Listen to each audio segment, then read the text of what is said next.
ఇంతకీ మీ ఆస్తుల పంపకం ఎలా జరిగింది?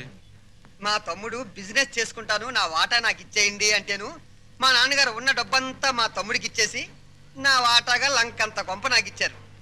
చేతిలో చిల్లు గవ్వ లేకుండా అంత పెద్ద కొంప నేనేం చేసుకుంటాను చెప్పండి. అందుకని మీరు మా నాన్నగారు నన్ను ఇల్లరకం పంపించమని అడిగారు కదా. అవును. మీరు ఓకే అన్నారంటే వెంటనే మీ ఇంటికి ఇల్లరకం అల్లుడి కింద వచ్చేస్తాను. అయితే నువ్వు ఇక్కడికి ఇల్లరకం వచ్చేస్తే మీ అమ్మ నాన్న ఆ ఇంట్లోనే ఉండిపోతారన్నమాట. అదెలా కుదురుతుందండి? ఆ ఇల్లు నా వాటాకు వచ్చింది, నా ఇష్టం. నేను ఎవరికైనా అద్దెకిచ్చేసుకుంటాను. మా అమ్మా నాన్న వాళ్ళ దారిని వాళ్ళు పోతారు. డ్రైవర్ కారాపు దిగు. కారు దిగు.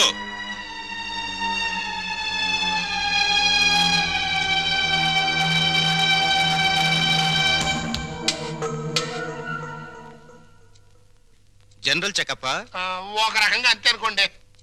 నేను 14 ఏళ్ళు జైల్లో ఉండొచ్చానండి. ఇది ఇంట్లోనే ఉండి 14 ఏళ్ళు వనవాసం చేసింది. మరి లాంగ్ గ్యాప్ తర్వాత కలుసుకోవటం కదా. మా బాడీలో పార్ట్ ఎలాగున్నాయో కొంచెం టెస్ట్ చేసి చెబుతారని.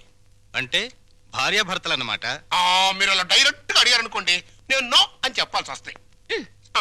ఒక రకంగా అలాగే అన్ని టెస్టులు చేసేయండి. అయితే టెస్టులు ముందుగా ఎవరికి చేయాలి?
అరగంట అయిందిలే, టెస్ట్లు అయిపోయినాయి.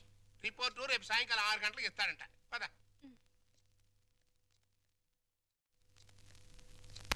ఏంటి బర్త్డే కేక్? ఈ రోజు నా బర్త్డే అని మీకు ముందే తెలుసా? ఎన్ని తెలుసుకుంటే నువ్వు నా భార్య అయ్యావే. అక్షంతలు తీసుకుని ఆశీర్వదించండి.